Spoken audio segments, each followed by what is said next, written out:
Kinumpirma ng Department of Health o DOH ang isang bagong kaso ng Mpox sa bansa kasunod ng deklarasyon ng World Health Organization o WHO ng Global Public Health Emergency dahil sa nasabing sakit.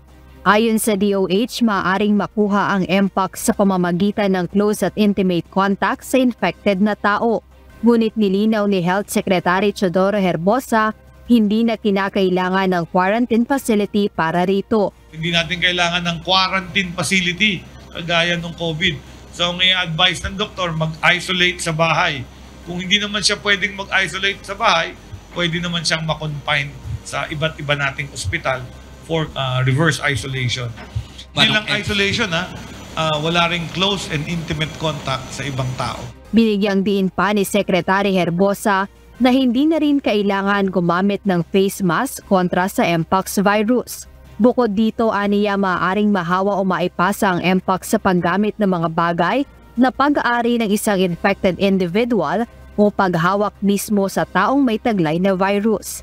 Ngunit maaari itong mawala sa paghuhugas ng kamay, kaya binigyang importansya ngayon ng DOH ang pagpapanatili ng kalinisan sa ating katawan.